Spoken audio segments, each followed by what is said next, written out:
Bonjour à toutes et à tous, bienvenue sur Grand Lille TV pour cette nouvelle édition du journal de la rédaction. Ce jeudi 22 mars, une actualité chargée, vous vous en doutez. On va démarrer d'abord par vos prévisions météo, avec un temps plus perturbé qui s'annonce. Aujourd'hui, la région sera vraiment coupée en deux. Des nuages, des pluies par intermittence toute la journée dans le département du Nord. Le littoral et le Pas-de-Calais seront épargnés cet après-midi. Un beau soleil dès la mi-journée. Du côté des températures, cela reste quand même en dessous des normales, avec 9 degrés de prévu aujourd'hui sur le littoral, 8 à Lille. Les prévisions météo complètes bien évidemment après ce journal. L'actualité du jour, donc cette journée d'action sociale en France. Les fonctionnaires se mobilisent aujourd'hui contre les projets de réforme du gouvernement. Les enseignants, les personnels de santé, les cheminots de la SNCF, les personnels d'Air France, tous iront manifester, que ce soit à Paris mais aussi en région, à Lille et ailleurs, Dunkerque, Calais, Saint-Omer ou Boulogne. Nous suivrons bien sûr de près cette mobilisation tout au long de la journée. Sachez d'ores et déjà que ce jeudi s'annonce très difficile sur les rails. Les cheminots tiennent à leur statut et tiennent à le faire savoir. La SNCF annonce seulement un TER sur 10 en circulation, 3 TGV sur 10. Il est tout simplement conseillé de reporter aujourd'hui votre déplacement ou d'utiliser un autre moyen de transport, ce qui devrait forcément amener d'importants problèmes de trafic, notamment autour de la métropole lilloise. Ailleurs, des vols pourraient être annulés à l'aéroport régional de Lille. Dans l'éducation, le rectorat annonce 15% de grévistes. L'administration pourrait être touchée, notamment Pôle emploi, la CAF, les mairies, les bibliothèques, les piscines et la poste. Quant aux hôpitaux et aux EHPAD, même si les personnels seront en grève, le service devrait être assuré normalement. Mais que reprochent exactement ces fonctionnaires au gouvernement? Quels sont les projets de réforme contestés par les syndicats? Les explications détaillées en plateau de notre journaliste Estelle Dargent. Une minute pour comprendre. Ce jeudi, les fonctionnaires sont en grève. 7 des 9 syndicats ont appelé à suivre le mouvement. Autant dire que la mobilisation risque d'être importante. Alors pourquoi ils manifestent? Eh bien, ils veulent protéger leur statut de fonctionnaire, statut que le gouvernement veut assouplir, par exemple en rétablissant la journée de carence ou encore en augmentant leur CSG. Alors à quoi il faut s'attendre comme perturbation pour cette journée de jeudi? Dans les écoles d'abord, les enseignants ont appelé à une grève illimitée. La loi prévoit un service d'accueil minimum, mais les perturbations risquent d'être assez importantes. Sur les rails aussi, les cheminots se sont joints au mouvement, et ce, juste avant leur grève tournante de 3 mois qui débutera le 3 avril. Ce jeudi, il y aura donc également beaucoup de perturbations sur les trains. Il n'y aura que 40% des TGV qui vont circuler, 50% des TER. Autre information dans l'actualité, la MEL, Métropole Européenne de Lille, fait partie des 7 territoires nationaux sélectionnés pour la mise en œuvre des emplois francs dès le 1er avril. Une aide sera versée aux entreprises embauchant un demandeur d'emploi résident en quartier prioritaire. 5 000 € par an pendant 3 ans pour chaque nouveau salarié. Une aide dont pourraient bénéficier la plupart des entreprises est complémentaire aux dispositifs de formation et d'accompagnement déjà proposés. L'objectif, bien sûr, c'est de lutter contre le chômage dans les quartiers en luttant notamment contre la discrimination à l'embauche. Plusieurs entreprises se sont déjà positionnées auprès de la MEL. Elles ont jusqu'à décembre 2019 et la fin de cette expérimentation pour embaucher. Explication recueillie pour Grand Lille TV par Xavier Silly.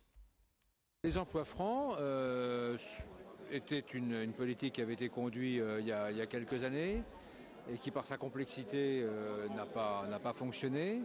Et désormais, les emplois francs renouvelés reposent sur un concept qui est extrêmement simple. Vous habitez dans un quartier politique de la ville, dans un des 26 quartiers politiques de la ville, de la métropole européenne de Lille. Vous pouvez prétendre bénéficier d'un emploi franc pour peu que vous répondiez à une offre d'emploi qui est déposée par une entreprise qui travaille bien sûr en France. Hier, c'était la journée mondiale de la trisomie 21, l'occasion de rappeler qu'en France, près de 50 000 personnes sont atteintes de ce handicap, un déficit mental d'origine génétique. Pour en parler, nous avons rencontré Hugo, âgé de 5 ans, et scolarisé à l'école Paul Gaudin à Sequedin. Le petit garçon trisomique a un quotidien quasi similaire à ses copains de classe. Il va à l'école du lundi au vendredi, suit le même programme, mais parfois quitte l'école un peu plus tôt pour des séances médicales. Hier, ses parents et les enseignants de l'école avaient organisé une matinée de sensibilisation auprès des autres enfants, avec des ateliers pour informer, découvrir la trisomie et un système de communication basé sur les signes et les symboles pour échanger et parler avec Hugo. Explication au micro d'Alexis Tessier. Plus de moyens humains, des AVS présents et sur des mandats plus importants sur la semaine, des moyens financiers, mais c'est aussi un moyen de formation et d'information qui devrait être véhiculé au niveau du corps enseignant, au niveau des auxiliaires de vie scolaire présents autour des enfants. Et puis aussi une légèreté administrative au niveau des démarches qu'on doit, nous, parents, entreprendre pour leur permettre cette scolarité.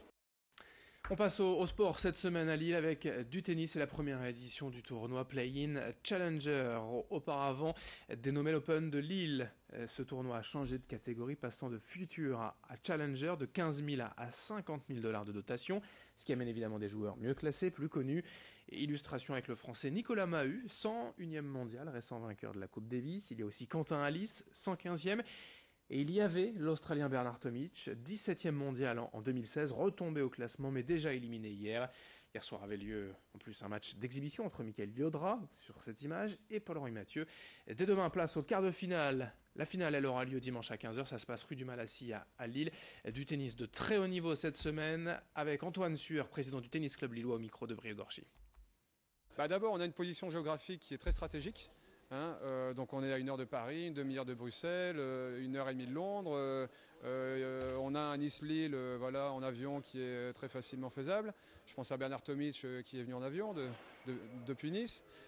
Autre avantage, on a une date quand même qui nous est favorable, puisque on se rend compte quand on regarde le calendrier qu'il n'y a pas d'autres tournois de notre catégorie en Europe. Voilà, le seul autre challenger au monde se joue en Chine. Donc il n'y a pas une vraie concurrence pour nous. Donc ça, ce sont déjà 2 avantages majeurs qui nous permettent d'attirer des joueurs de très très bon niveau.